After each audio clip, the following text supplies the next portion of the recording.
Assalamu alaikum, my students, good evening. I am very proud to talk to you today.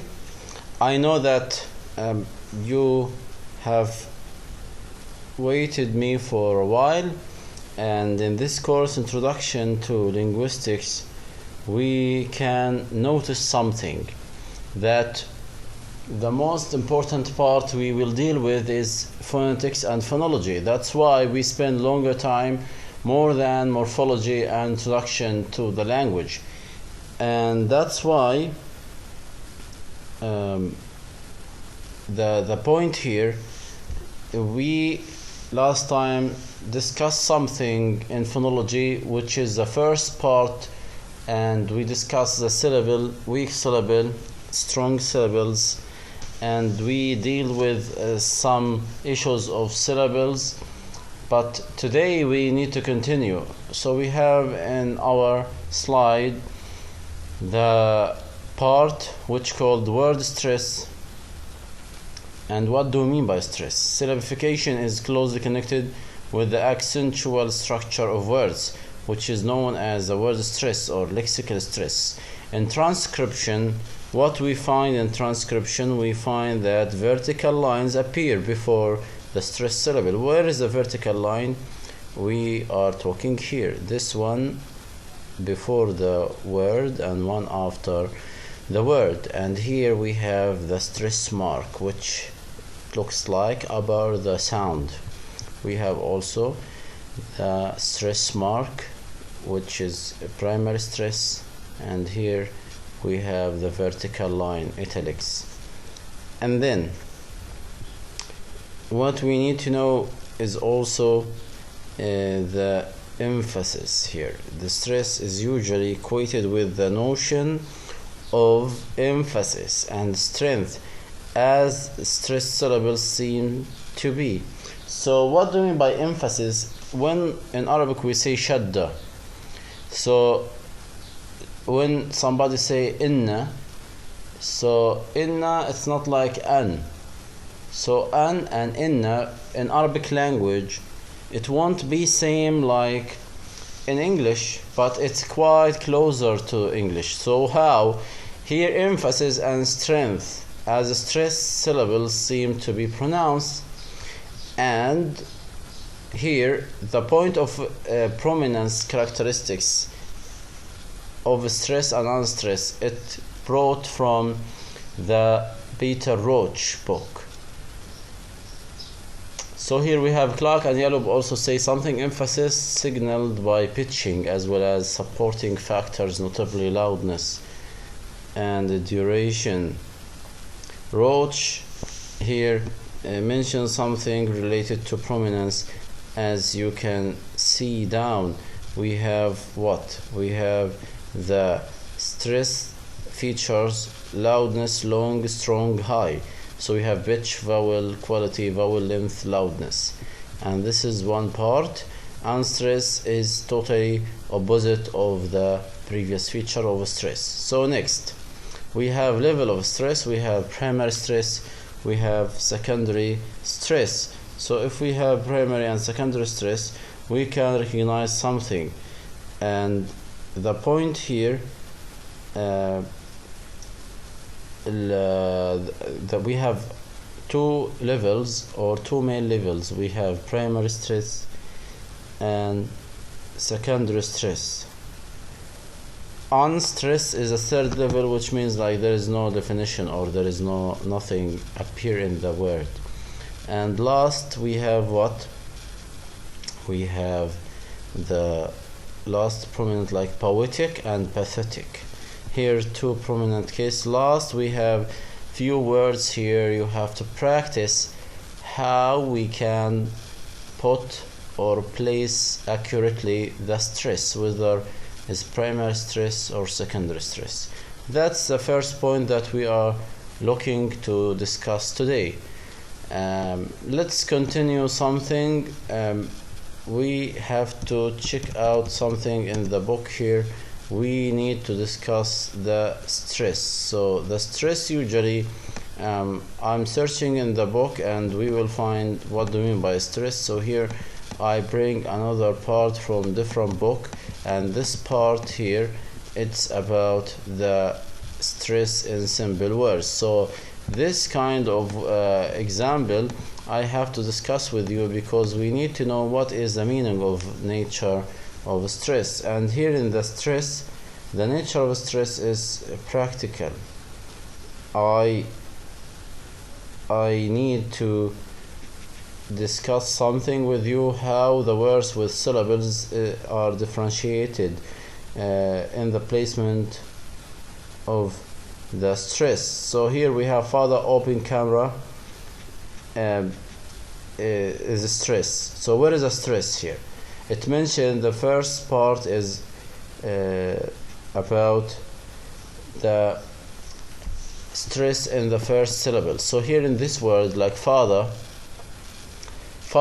it has fa, the, open, camera. So here we have two syllables. The word contains two syllables, but the stress placement, it comes in the first syllable. Like here, father, you can see in the transcription the mark of stress is here, and the second one, open, in the beginning.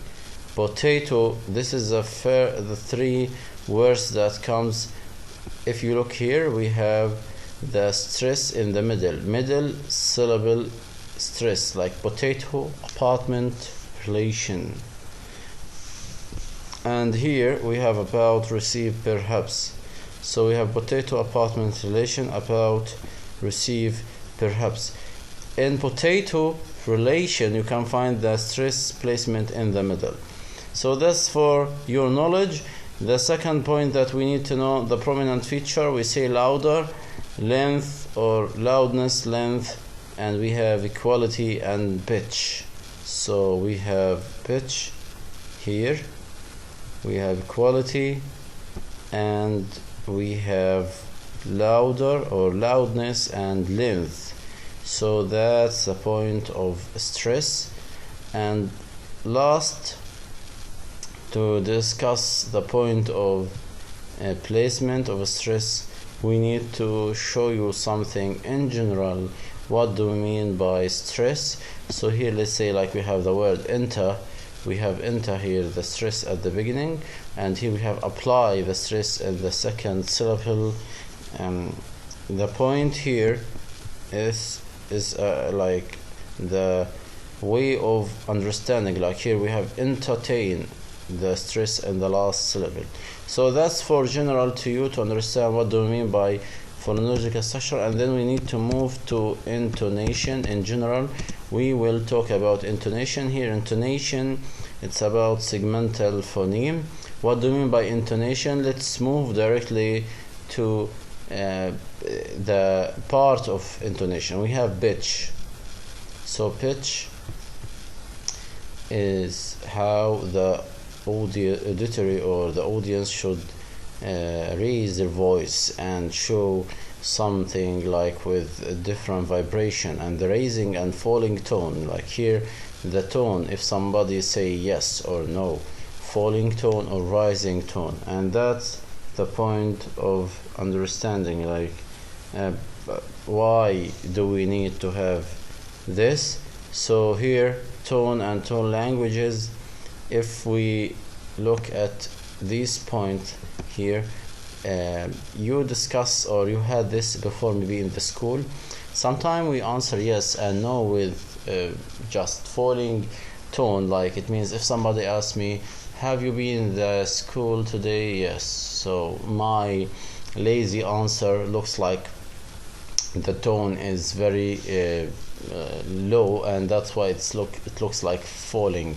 And sometimes I say, could you answer your homework today, or have you answered all the questions? So I say yes. So yes here with loudness and rising tone, it means that rising intonation. And here we have some level, like how they put it in diagram. Sometimes they have to draw arrows. So with arrows or diagram, it shows the level of what? The level of intonation.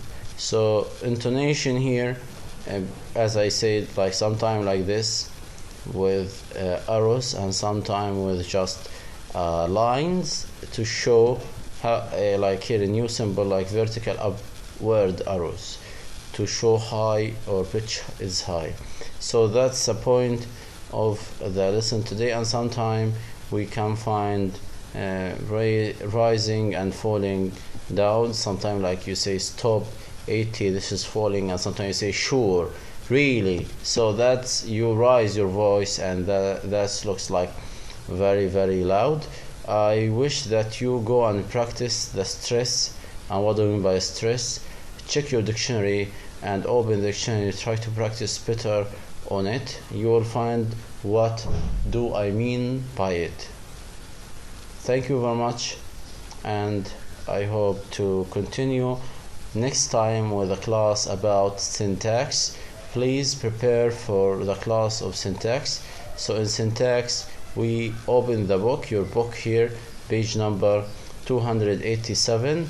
We have to start in something related to syntax.